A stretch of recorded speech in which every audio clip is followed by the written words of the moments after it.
I myself grew up with the games. My wife, she was a big fan of the game. She played a lot. Well, I still remember when the first game came out. Me and my friends were playing it all the time back in Norway. I was really blown away by not just the gameplay, but the storytelling in it, and of course the character of Lara Croft.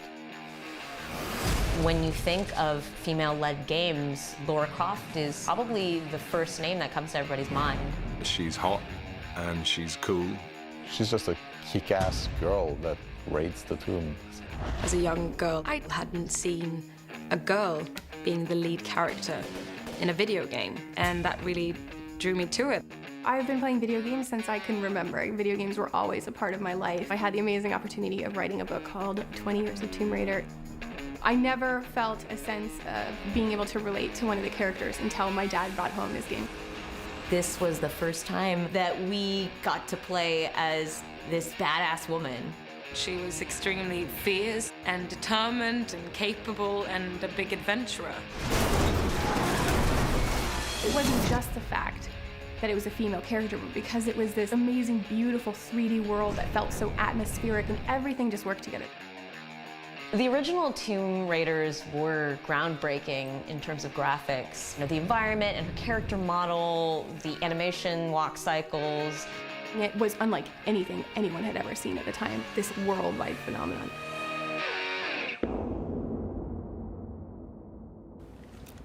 You like that? I do. I'll take two. The original Tomb Raider came out in 1996, and the crew at Core Design had some fairly popular games under their belt, but were really looking to take it to the next level. There was a young designer named Toby Gard, and he had this idea for this very open-feeling game that focused on adventure and traversal and these mythical artifacts. There was a push towards using a female character, which was a risk at the time, but they decided to go for it. The original Lara Croft, the way that Toby Gard created her, was to be very athletic, and you can see this in her design. She was really strong and a role model, but then at the same time, her character model was created by mostly male developers and was marketed heavy on the sex appeal to a mostly male audience. Don't you think you've seen enough?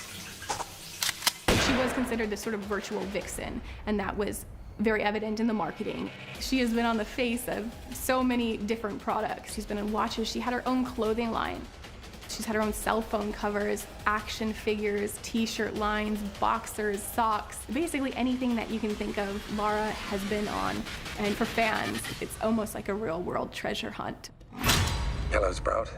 It'll be obvious to you by now that there was more to my life than just boardrooms and business deals.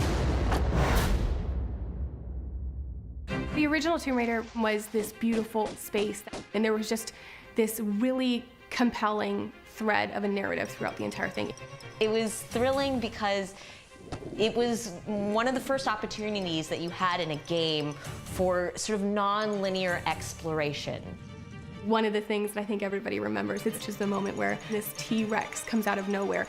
I will never forget crowded around at night with the lights out and having that Tyrannosaurus Rex just pop out at you. That T-Rex moment is just, to me, the most iconic. Tomb Raider 2 is actually my personal favorite of the classics. My favorite level in that is she explored this ship that had sunk to the bottom of the ocean, flipped upside down, and it was cool, terrifying. The sharks, the barracudas in this dark, dark ocean. In Tomb Raider 3, this was actually the first game that they allowed you to choose which order you played the adventures in. Just the colorful nature of all her globe-trotting just always captured me. Lara had to infiltrate Area 51, and it was a really unique scenario and level. It was a way of really blending the more traditional tomb spaces with something slightly more urban.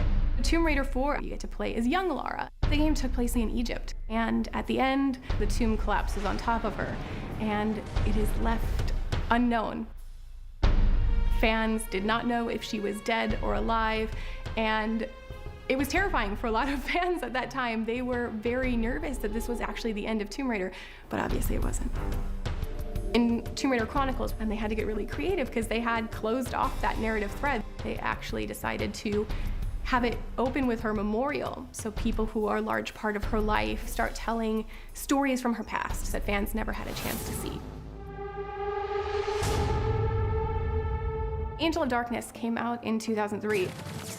The graphic upgrade was just incredible, and Lara looked more lifelike than ever before. I used to be made up of 500 polygons, but now I'm 5,000. What do you think of my new look? After the Angel of Darkness, the decision was made by Eidos to give the franchise to another company, which is Crystal Dynamics. It was a huge, terrifying responsibility to take such an beloved franchise and to put your own mark on it. They wanted to make it something that felt very unique to the studio. I think that the fluidity in combat in Tomb Raider Legend is one of the very big things that the studio really put their mark on. The origins of the 2013 reboot actually started before Underworld, which was the last game that was released before the reboot came out. The team already, after releasing Legend, was very proud of Legend, but there was already a feeling that the franchise needed to evolve.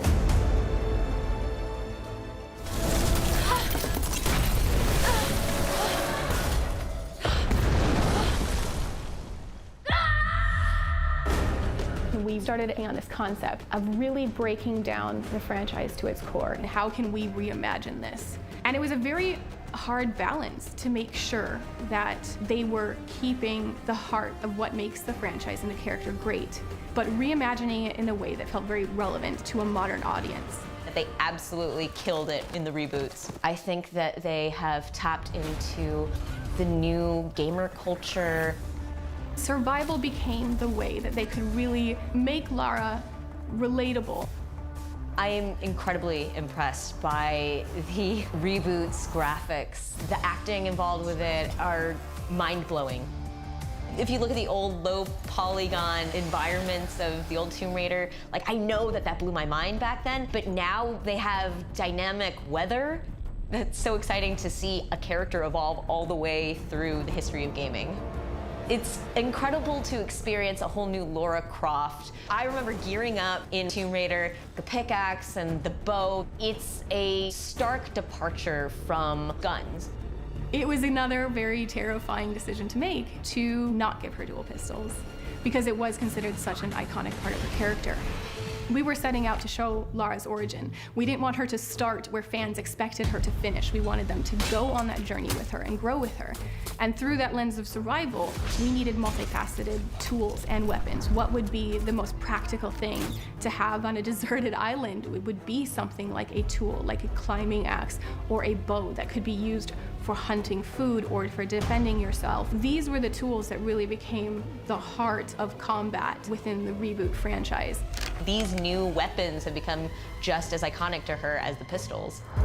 When it came to the reboot, we really wanted to find a way to make sure that we grounded Lara physically in the real world. They did so much to make her proportions human, but she's sexy in a way that she gets to own, and I really love that. This Tomb Raider film was something that, as a studio, we were excited about because it was going to be bringing to life our version of Lara, this Lara that the team worked so hard on to realize. I'm thrilled that they are using that universe for the movie. It was amazing seeing the first images of Alicia and seeing the trailer. How much respect and how many homages to the 2013 game were in there. It felt like the creative team behind the movie really got our vision. Lara's going nowhere.